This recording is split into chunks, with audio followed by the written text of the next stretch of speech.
Hello and welcome to the review of Master of Orion, the new one that came out in the early access some time ago, and it was fully released, well, some time ago as well. It's been a while in the early access and still is in progress. Even after the release, there's still content being added to the game. The game is by NDG Studios and published by the Wargaming Labs. And of course, Master of Orion is a 4X space strategy game, where you run your empire of different alien races and try to take over the galaxy or win the game through the different victory conditions.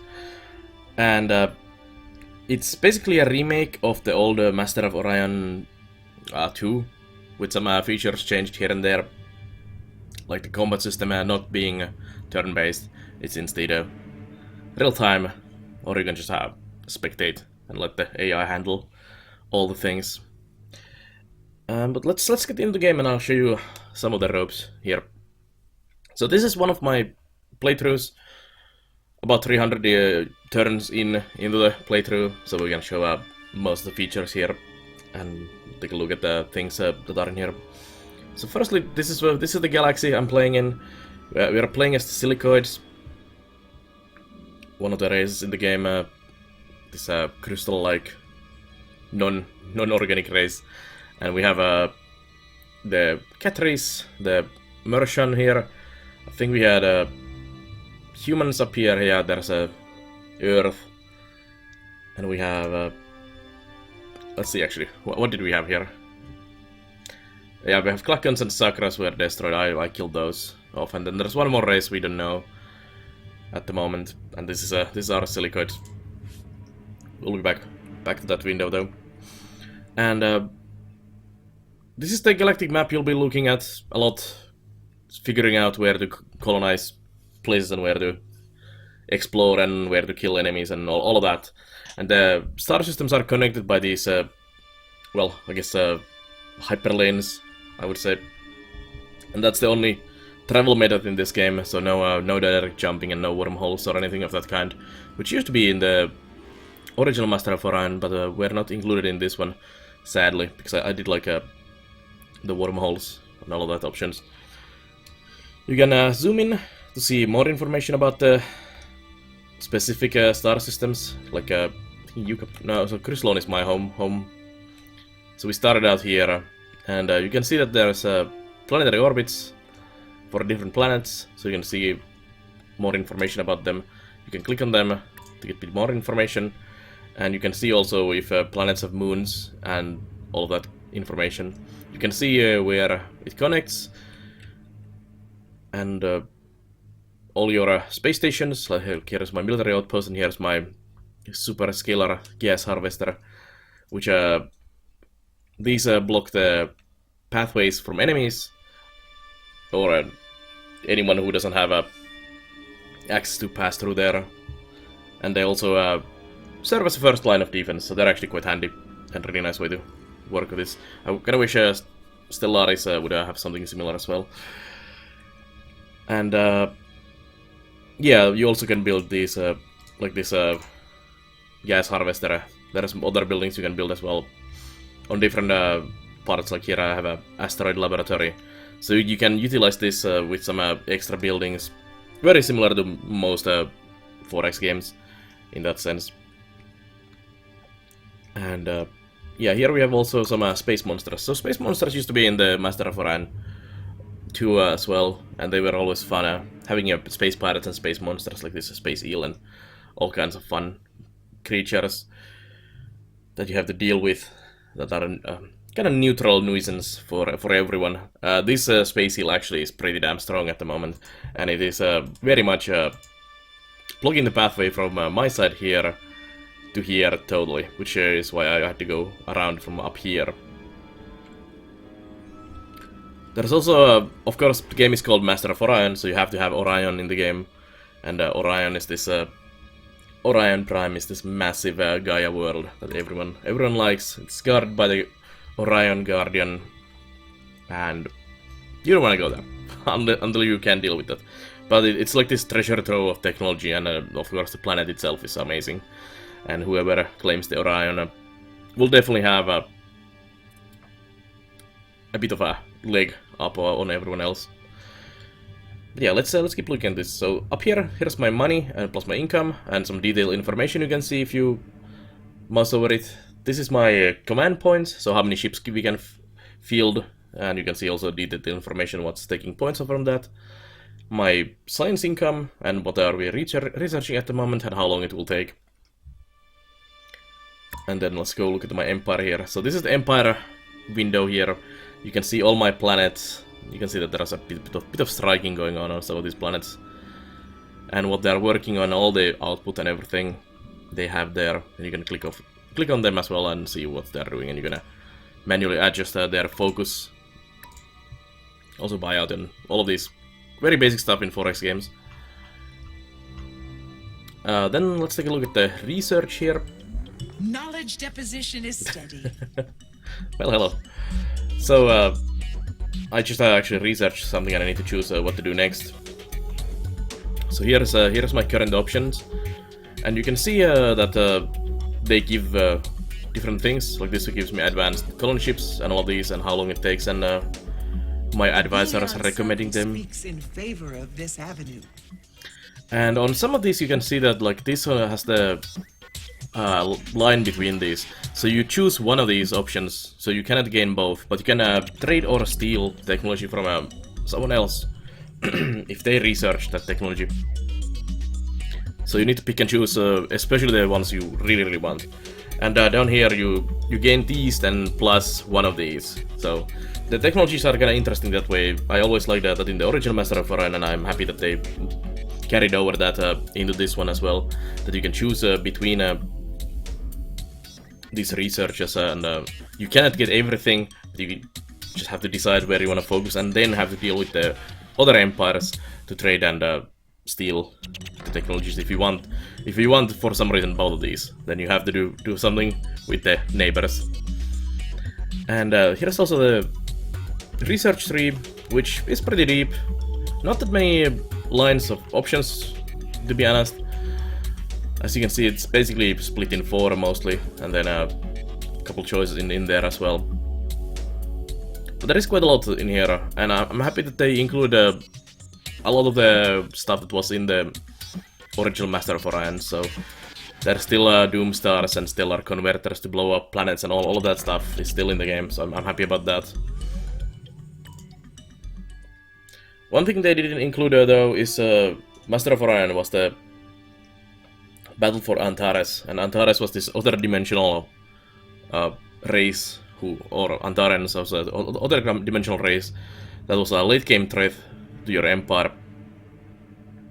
and it provided some additional gameplay towards the end of the playthroughs, where you were already massively powerful, enemies were massively powerful or probably dead, close to being dead, and then there came this super powerful alien race outside your universe, and it posed this late game threat that's still because usually in Forex games or this type of games in general, you quickly snowball into a position that you just dominate the galaxy, or you will die.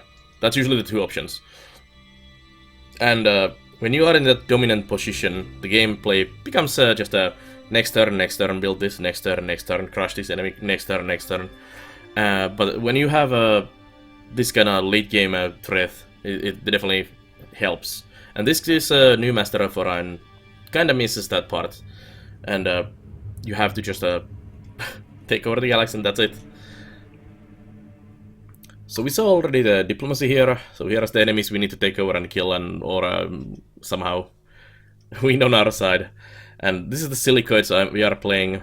Leader is me in the crystalline planet. Our racial traits in here, and how our relations are with the other races. And you can see, well, poor Sakrans got destroyed by me. And you can see the information about all the other races. One thing I liked about how they did all these new, races was that they are all voice acted. So when you do an audience, let's say, let's go talk with the Glakkons, the Zerg Queen. Glakkons are this ant race, basically. Very ant-like abilities as well. They're hard workers and all that. let's take an audience with them. Why do you call on the hive? So yeah, like that. All of these are very much voice acted. Let's ask for a tribute. We refuse. Won't abide this derision. Yeah. Well, let's go see the humans as well, and they're all voice acted. Formalities. I have other business. And the voice actors for these are also quite high caliber. So there's a lot of big names behind the voices, and they are very well done. That's like one of the highlights of the game, that they were able to get really good voice actors for all the leaders and some of the other stuff. They're superbly well done. Good riddance. That's diplomacy. Diplomacy is pretty basic, though. It's like declare wars and trade for shit and ask for things, and very normal forex stuff. And that definitely could have been a lot better. But it's the same as in the old Master of Orion. So if you're making a remake, it's catering for the old crowd, I guess. But in this day and age, I think the diplomacy options should be a bit better. Although the espionage part is definitely quite nice when we come here into the espionage. So you have a bunch of spies, and you can assign colonies, hold recall, and do some missions on enemies. So you build spies, like I'm training November in UK Prime, which is my capital. Not my capital. Crystal is my capital. That was my first colony. And then you send them to colonies. You can send them to your colonies to work as a counter espionage against the enemies, or you can send them to pretty much any of the planets you know from the alien empires. Like this one is in Rishka Prime, which I think is, well, here, yeah. And then you have option to do missions. So firstly, here's the counter espionage, and then you have to acquire data on your enemies, basically, before you can do all this other stuff. And this reveals target and surrounding colonies' population, credits, defense, morale, and pollution. Then you can infiltrate the cybercrime to see the research, generation, and structures and technology being researched. You can infiltrate the agronomy for food generation and structures, trade unions for production, structure, and current item in queue, and diplomacy for economy, military, morale, security, etc., etc. And when you work on one of these, you can then work on all these other informations like hacking, steal information, famine, strikes, destabilize, and all of these. And I think the espionage game is actually pretty fun, and you can do a lot of stuff. Like doing a strike prevents them from producing production points for 10 points, and if you have a really strong spy network, you can just cripple their production when a war hits, or you can even revolt, which stops the colony from belonging for the enemy for 20 turns, which will be pretty catastrophic if you can do this on multiple planets, then declare a war, and then just alpha strike them to out of this galaxy. So I like the espionage game, and it's a really nice addition. I think it could be a bit better, of course, but as is, it's pretty nice. I like that. I like when there's this espionage layer in forex games, or Civ type of, well, Civ is forex as well, but like civilization type of games and stuff like that. I think more games should focus a bit more on that part as well. Like diplomacy and espionage is usually kind of neglected in a lot of these games, and it's usually just a focus on warfare, research, warfare, kill enemies. But I wish there was more of meat to that espionage and the diplomacy, and doing things the diplomatic way, not just with guns and lasers. Then we have blueprints here, which is the shipbuilding part of the game. So you can still, same as older Master of Orion, you can build your ships. So, for example, here we could edit one of my ships, the frigate. Actually, let's take a bigger, like the battleship here. And we are these crystal ships, because we're a crystal race, so naturally. And you can edit the name, you can edit the hull, of course, you can change the models. So there's a couple models for each ships. And then there's teams, which is basically color schemes. So we'll go with like that one. And you can switch a core system, so there's iron armors and stuff like that. Computers, shields, and you're gonna change these. You're gonna add specials, so there's all kinds of augmented engines displacement, which is blink, repair units, battle boards, and shield capacitors, and all kinds of stuff you can research and acquire. And then tons and tons of weapons in here. And weapons are fun as they were in the original Master of Orion as well. So there's all kinds of modifiers for the guns. So there's point defenses, continuous fire, auto fire, and heavy mount, and then enveloping, which hits all the shields.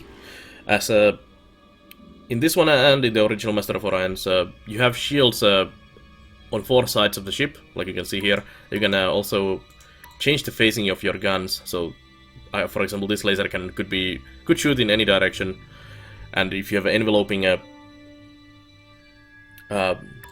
laser cannon, when you shoot, for example, from the front onto enemy ship, it will still hit all the shields. So that's really, really nice, and I like that this part of the game a lot, that you can do all these modifiers for the guns and kind of min-max your fleet the way you want.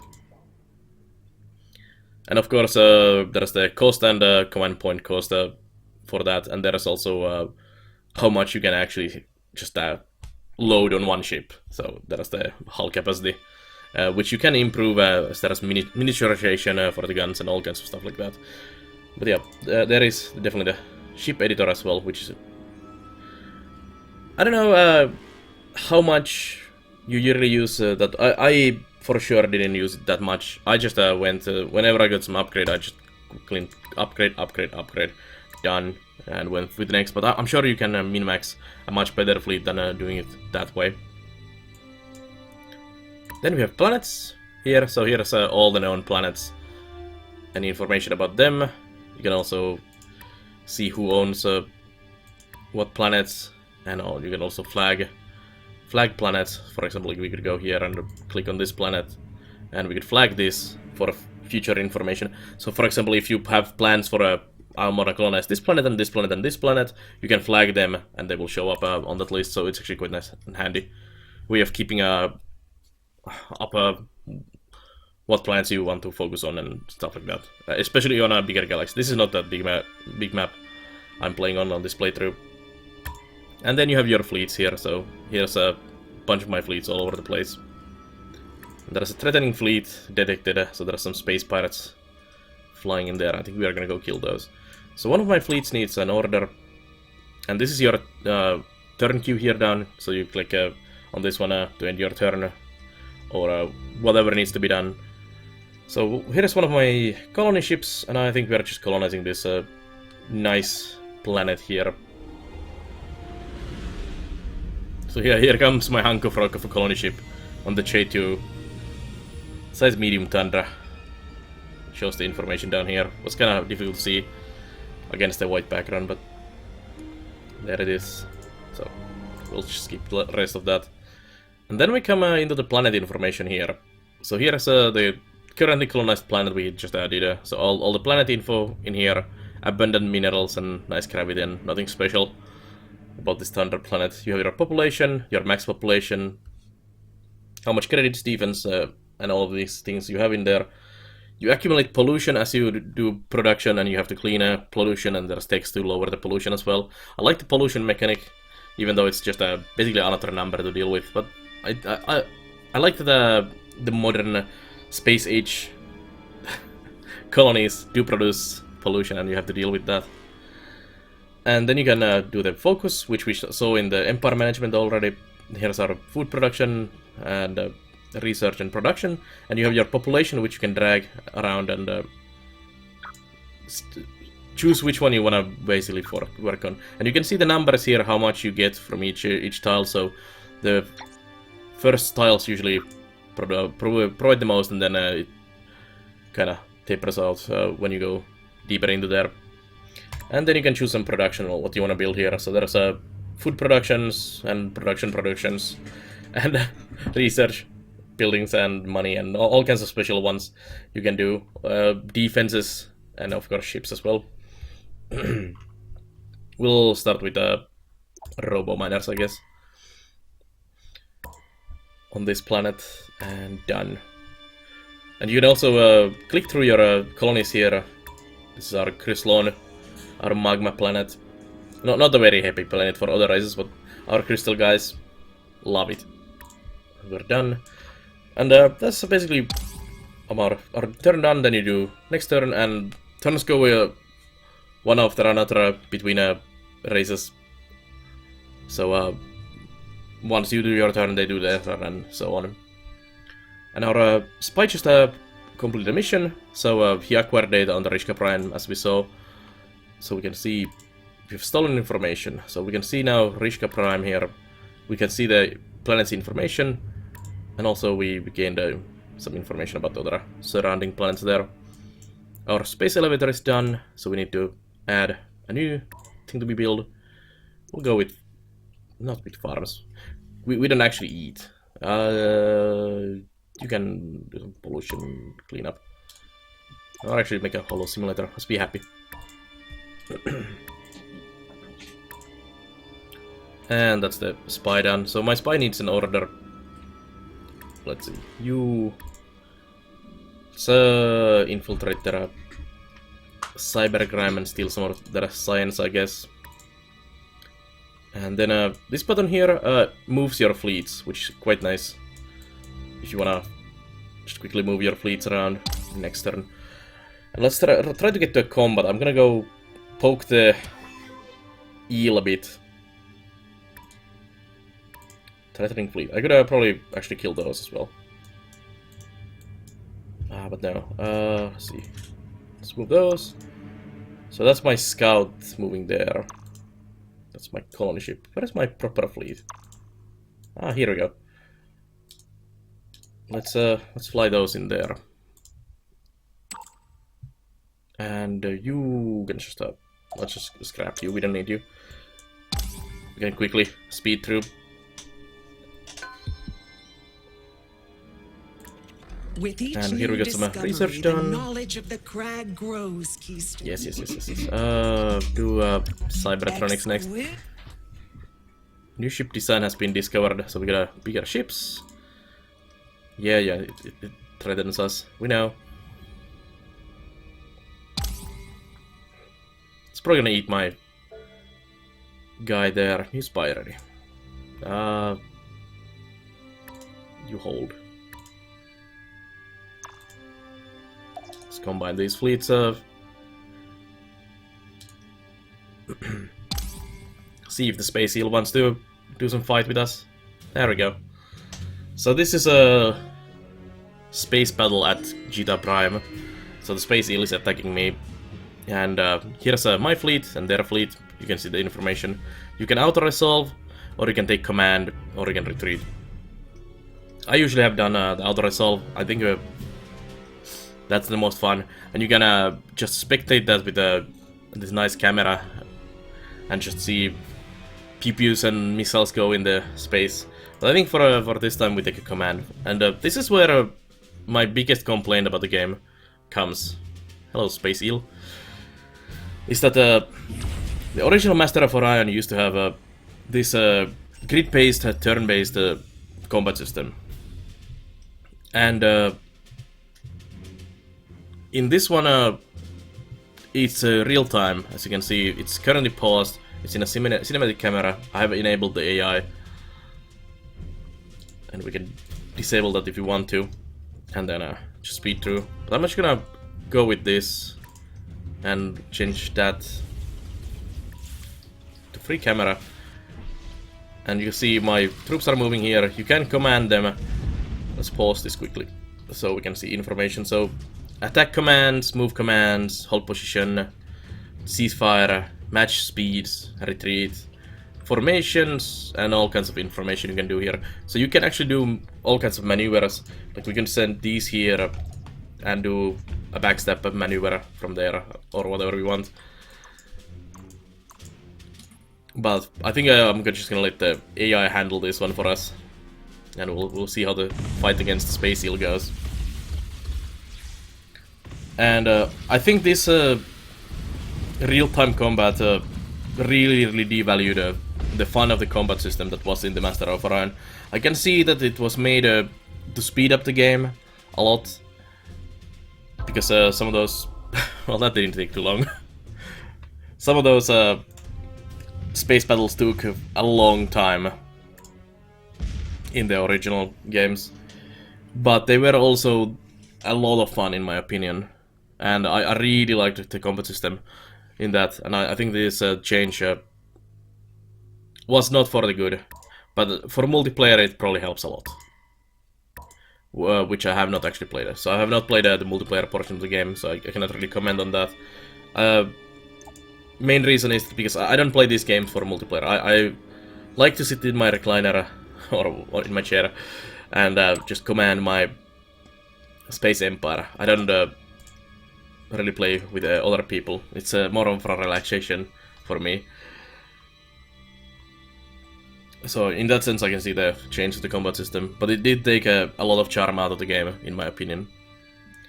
Let's jump out of this into the main menu and I show you some of the galaxy creation stuff. So that's basically the gameplay of the game right there. So we do have the multiplayer here, and then let's go to the single player. So you can do a new game, a quick match, tutorial match, and all of these. We'll go for a new game, yeah, we're sure. And here's the races you can pick from. The cloudy planet Altair, the proud Alkari are an old race of avian hominids. Although well known for their peaceful disposition. Let's click on this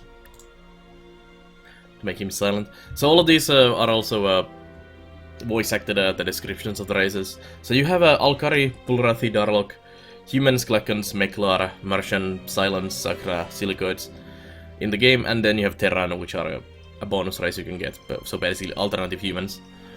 And the original Master of Orion 2 did have more races which did not get included into this one, at least not yet.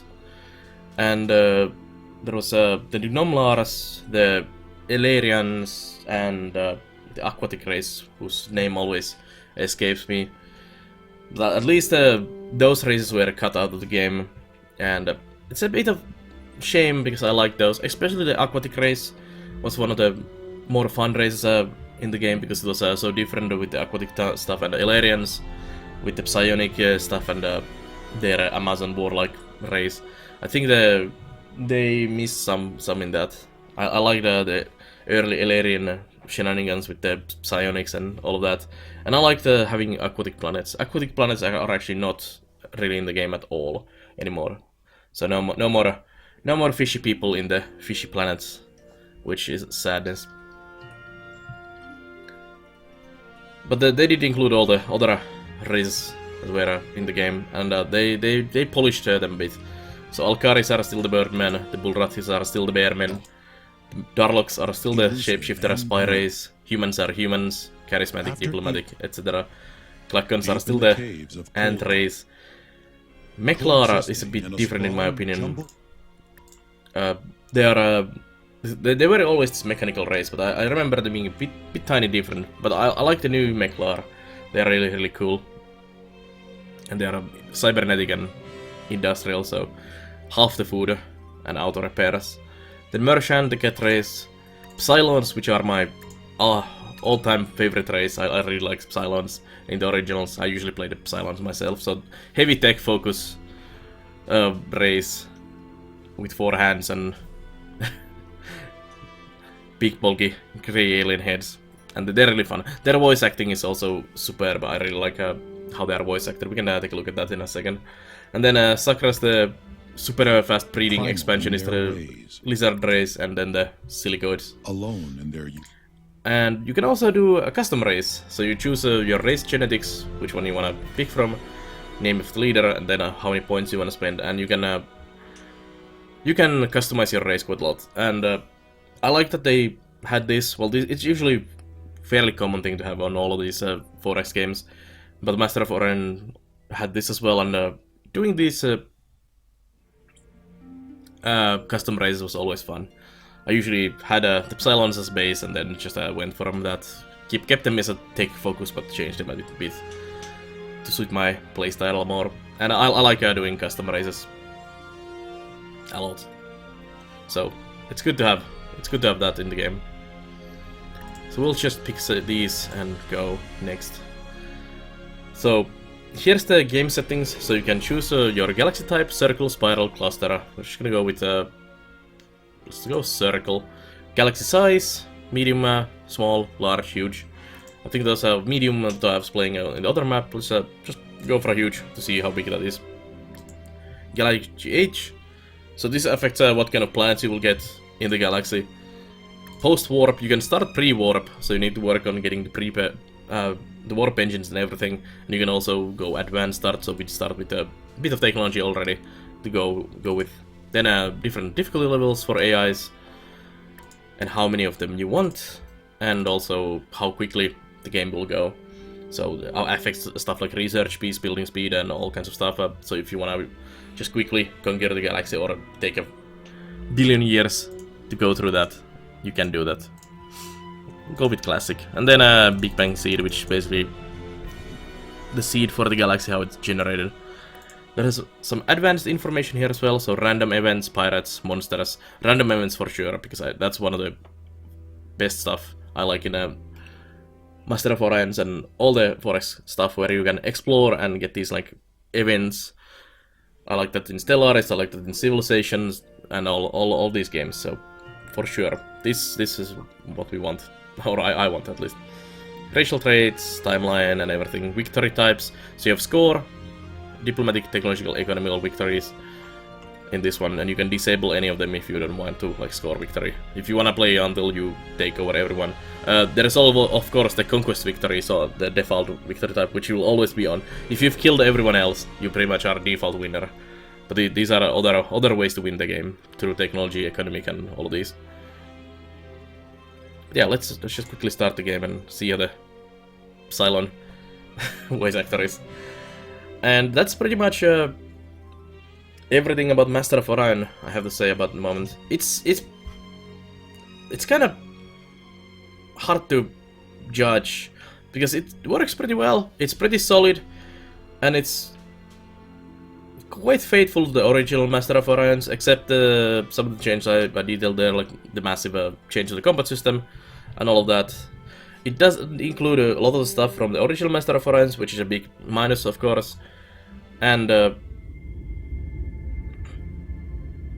let's see this. From and the beginning, the Cylon have no, we can looked skip to it. the stars above Mentar and No, wondered, we don't look Mentar.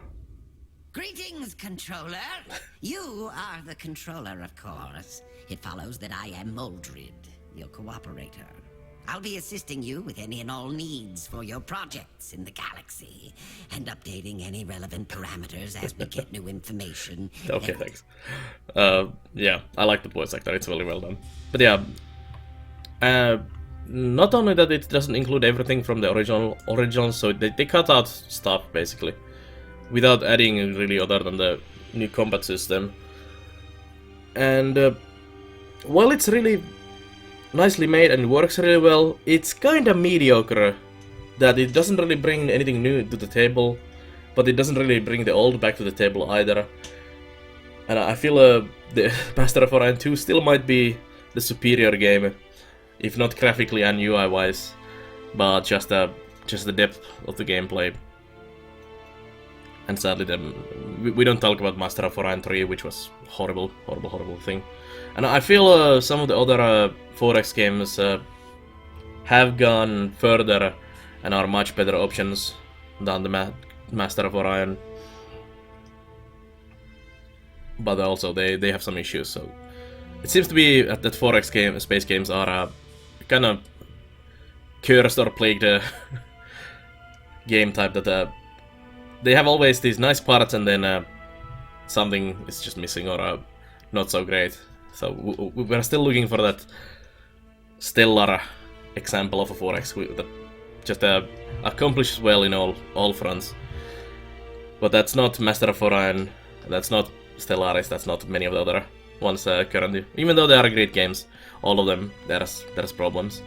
But I would probably give a pass on this if you don't really just want to play Master of Orion, that's looks modern, I would probably still get the old one or look for the other 4X games instead of this. It's pretty mediocre, sadly.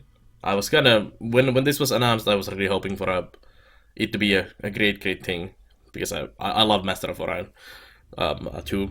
It was and it is one of my favorite 4X games ever made, but it's definitely starting to show its age. And I was hoping this take on that would have been much better and much more faithful, and also further the Master of Orion. Somehow I don't know how. I don't know what could be done better from that myself either. But sadly it didn't do that. But anyways, I think that's my review of the Master of Orion. So unless you really want to play Master of Orion with the old races and trip on the nostalgia, that's very much still in the game. And I had a lot of fun seeing all the old phases and old races and all the technologies and the fun stuff, the stellar converters and the doom stars and everything like that. But I was saddened by the fact that the combat system was not the original turn-based, grid-based, much more strategic than the new real-time combat. So yeah, get it if you wanna revel in the nostalgia, but otherwise probably give it a pass. Anyways, thank you for watching this review of the Master of Orion, and if you like this review, check out the other reviews, let's plays, everything on the YouTube channel. Also check out the curator page, and also check out the live stream on nar.tv or twitch.tv /Belanar, where we play a lot of these 4X games, builder games, management games, strategy games, some RPGs, and a bit of everything every day. So I'll see you guys here or there, and thank you for watching, and bye bye.